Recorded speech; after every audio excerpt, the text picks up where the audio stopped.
Okay, so back out here today, working on the truck again. PMOS finally sent me a new intake tube. They said this new intake tube does not require the spacer that this previous one did. So I'm going to go ahead and get these swapped, and hopefully, fingers crossed, that fixes it and truck fires right up.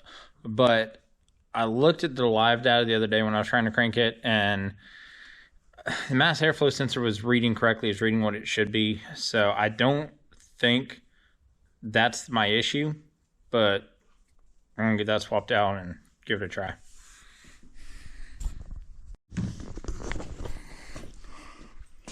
All right, so I got the new intake tube on there. You can see this one is properly spaced. I don't know if you can actually see in there, but got the new intake tube on. I haven't put the filter on, but that's it. So I'm gonna go ahead and try to crank it and hope for the best, but we'll see. Dear Lord, please let that have been the problem for some weird reason and allow it to crank up.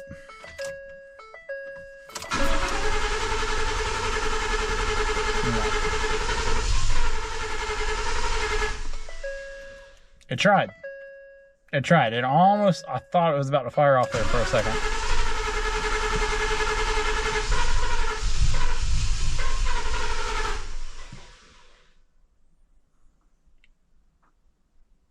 Last try.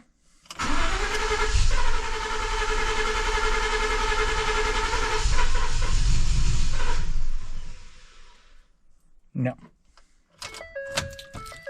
All right, I'm gonna swap out the mass airflow sensor, put the old one back in just to make sure it's not a bad sensor. All right, just got the mass airflow sensor swapped back out, put the old original one back in. I don't think the new one is bad, but just covering all my bases. Where'd I put the keys? Now, try this now.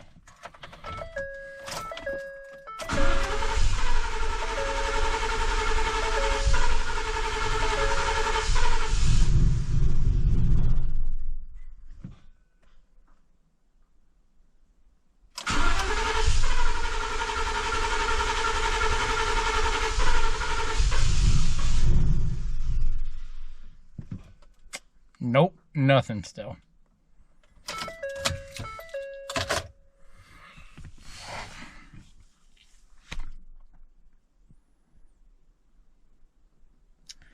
I'm at a loss. I got no clue what it could be. Trying to think.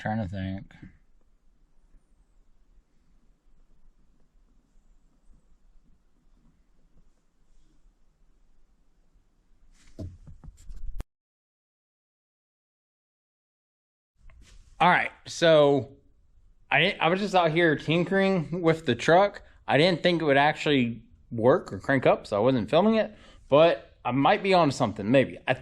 It's still not right, but it cranked up. So I looked at the fuse panel in here, you know, or may not, but these F150s are notorious for fuse 27 issues. This fuse here, you can see it's sticking up. Well, it's a different type of fuse than the rest of them, which is why it's sticking up. But this fuse, I can get it back in there, was in fuse number 27 spot right there, sticking up. It's a good fuse, it's not blown, but I didn't like the fact that it was sticking up.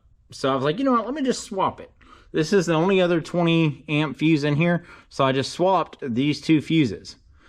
After I swapped the fuses, I tried to crank it, it still didn't crank. But y'all know if I hit the gas, remember it almost kind of tries to start, but then it won't stay running. It shuts right back off. Well, I hit the gas, tried to crank it, and it actually cranked up. And actually stayed running. And ran for a good 2 or 3 minutes. Now, it is off right now because it shut off on its own. But hopefully, let's see if it cranks back up. And if so, I'm going to try to drive around the block, and maybe the check engine light will come on if I drive it long enough. That's kind of my hope, because it still seems to be running a little rough. It's not, don't seem to be idling right. It seems to have a little bit of a misfire at idle, and obviously it shut off on its own. So see, it cranked up on its own without giving it any gas, but no check engine lights on. But see, I'm having to give it gas to stay running, so I don't know. That kind of makes me think maybe like an idle air control valve or something. See, it won't stay running now. I'm gonna go get out of the garage before I gas myself out.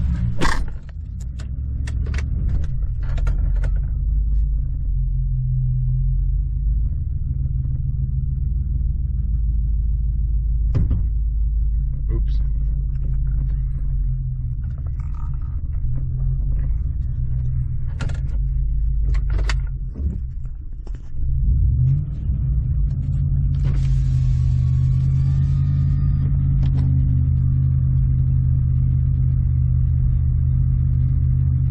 Hopefully it'll stay running long enough for me to go shut that hood. And I'm going to try to... Oh, I do have a check engine light on now. Alright, good. I'm glad I have a check engine light on.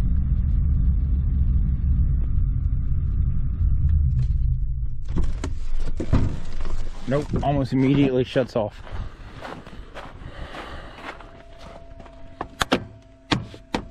Shut that. Shut the hood. Hopefully this will crank right back up, and I'm going to take her around the block, even though that check engine light is on now.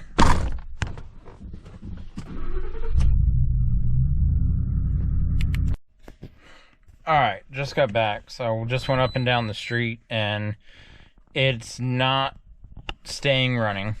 It shut off on... It stayed running up and down the road, but when I went to turn around, I had to keep my foot in the gas to keep it from shutting off. And then as I was coming back up my driveway, even though I was like coasting just above idle, had my foot on slightly on the gas, it still shut off. All right, 5 codes. Random misfire.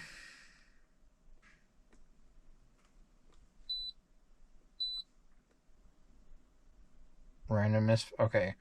Code 1, random misfire. Code number 2, random misfire. Code number 3, cylinder 5 misfire detected. Cylinder 6 misfire detected. Random misfire. So 3 random misfires, and then cylinder 5 and cylinder 6 misfire.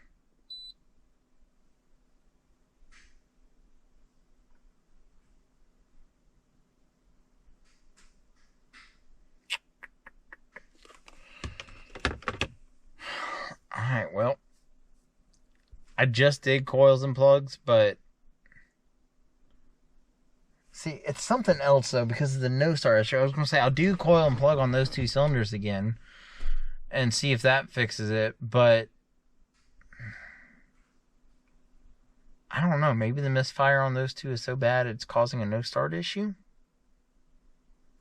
but I kind of doubt that. Alright, so it won't be nothing just to go ahead and swap coils and plugs on those 2 cylinders, which I think is what I'll do. I've actually got, sitting right here on my dashboard still, 2 OEM original coils that I pulled out probably, a month ago now, when I did all 8 coils and plugs.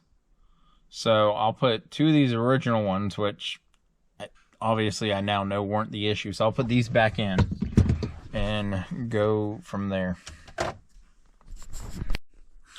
Alright, so I've done coil and plug on cylinder 5 and 6, and I've actually done 7 out of the 8 coils.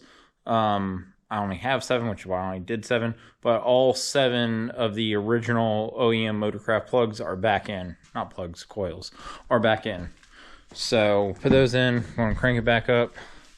I doubt that fixed the misfire, but we're going to see.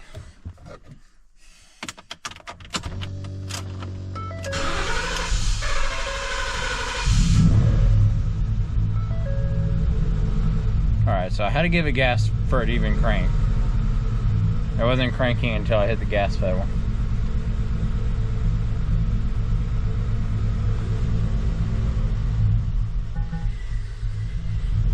I'm still not wanting to idle.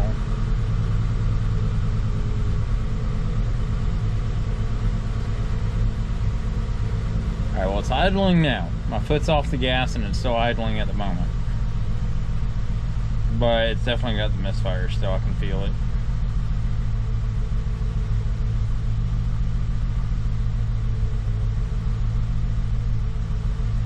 Alright, well, I'm going to go ahead and replace the park sensor switch.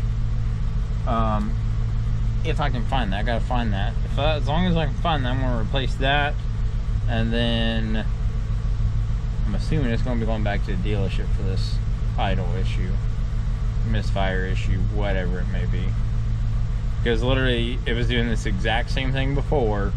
They replaced the PCM. It's got a brand new PCM, and it's still doing the exact same thing.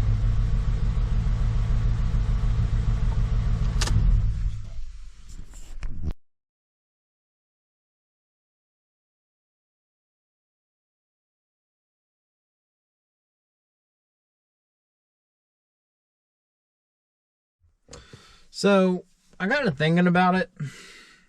Also, I looked around my garage. I cannot find the wiring harness anywhere. I know I ordered it, but I ordered that before the move. So now, after the move, who knows where it ended up. But I also have this hole here. Just recently got that hole that like just popped up, I don't know, a month or two ago. But because I've got the hole here, plus I've got that park sensor issue down here, I'm thinking I might just be better off replacing the whole shifter assembly instead of replacing just that little switch. So I think that's what I'm going to do. I'm going to call around to junkyards tomorrow and see if I can find a complete shifter assembly. Get this truck looking a lot better.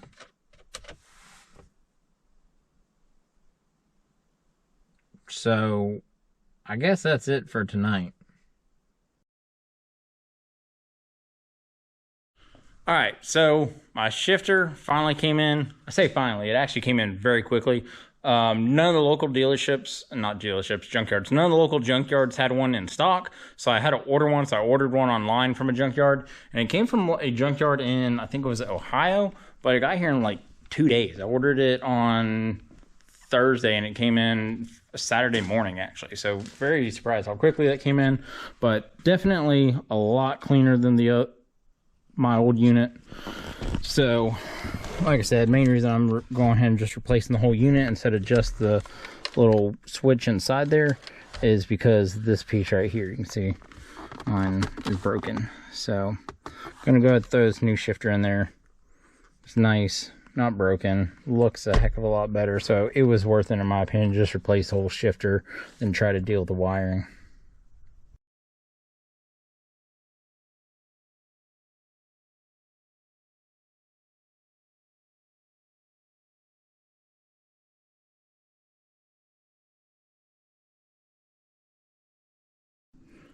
Alright, so got the old one out. It wasn't that bad, obviously, just 4 bolts. The shifter cable was a little bit more difficult than I thought it would be, but it wasn't too bad. There's a little locking tab right here on the front. Just push that locking tab in, that slides right up. But the cable where it connects on that little pin there, it just pops on and off. So I was trying, it took me a second looking at it, trying to figure out if there was any kind of locking pin or anything on it, but I just pry it on it and it popped right off. So it just pops on and off. So this new one will pop right back on there, slide the cable in the slot, and then bolt it in. And of course the electrical connector. And that's super easy too. There's no locking tab or anything on that. All right, let's get this new one in.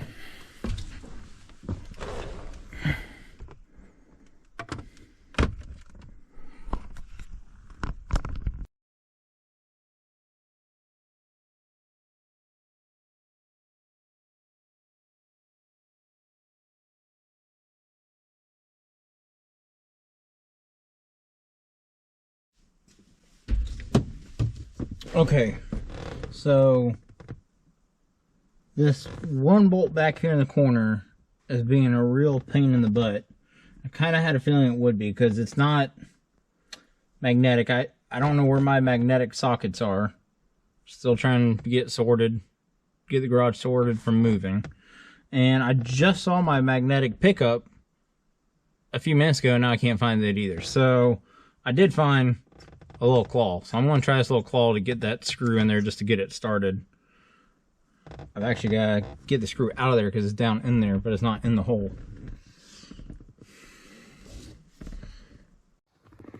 Okay, looks like the little claw thing hopefully should work.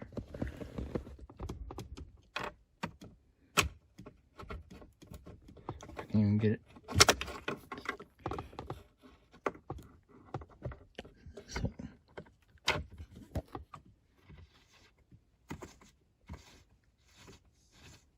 Beautiful.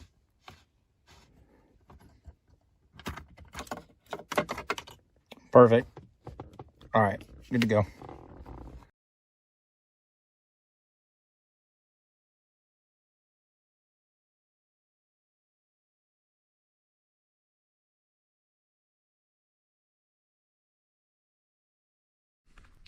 All right, so it's done. Center console's all back together. Looks amazing. Definitely a lot better than before. Now, the battery was disconnected for a while, so it cleared all the check engine lights, but I've cranked it a couple times today, and the check engine light did come back on.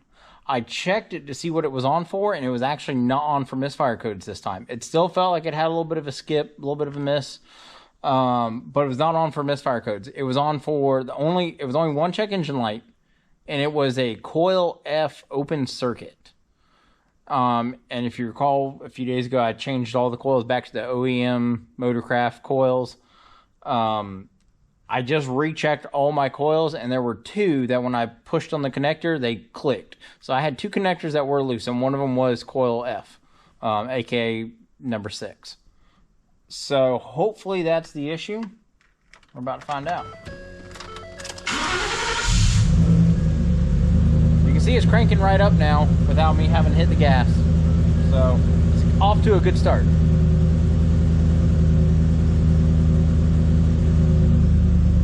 Feels like it's got a little bit of a miss still.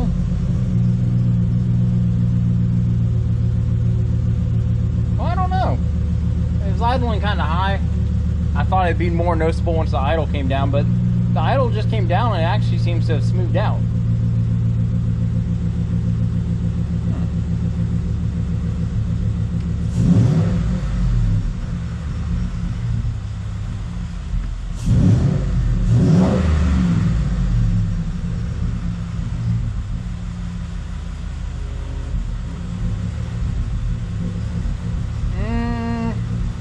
Feels like there might be a little bit of a miss there still. I'll take it out for a test drive shortly and see if it throws any codes again. But that's all I can do for now. So if there's still a misfire or still something wrong with it, it's going back to the dealership because, like I said, they just replaced the PCM. It's got probably, I drove it home and started acting up the very next day. So maybe 35 or 40 miles on it since they replaced the PCM, and it's still acting up, I think. We'll find out. But look at that. The lights are off now. So. All right. So first off, my allergies have hit me like a freight train today. So please excuse my voice. Had itchy throat, runny nose all afternoon, and then this evening started losing my voice. But as for the truck, it's definitely going to be going back to the dealership. I tried to just drive it down the road and back this afternoon, and it won't stay running. Every time I take my foot off the gas, it dies, shuts off. The only check engine lights it's throwing is, it was like four or five of them, but all of them were misfire codes. And that's what the dealership just replaced the PCM for, was because of a misfire issue, and it is still misfiring. So they need to fix that. So as for other events I got coming up, Street Car Braggin Rights. Some of y'all may have heard of it before, some of y'all may have not. That's one of my big events I do every single year. I've got that coming up in May, so super excited for that. I've done it every year since they've started. But new for this year, they are doing a racer, what are they calling it? I think a racer buyback or payback program, which is super awesome. So they are offering a discount code for all racers. So check it out right here. SCBR Thomas. What that does, it is, I think, 5% off your spectator ticket. So if you are coming to the event, use my code, get 5% off. And then I don't remember how much it is, but the racer, myself, also gets $5 or $10 every time that code's used. So 5% off for y'all, plus $5 back for me. Everybody wins. Hope to see y'all out there. That's a great event. Nate Prater knows how to put on a heck of an event. That's one of the reasons why I go back every single year, is because it's one of the more well-run drag race events that I do every year.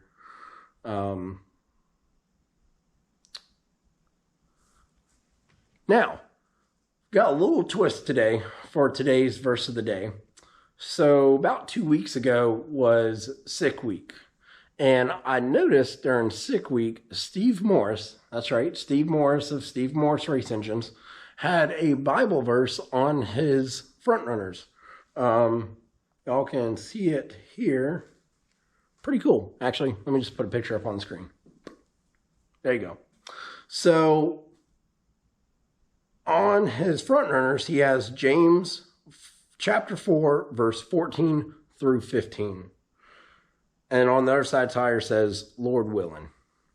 So that's going to be today's verse of the day.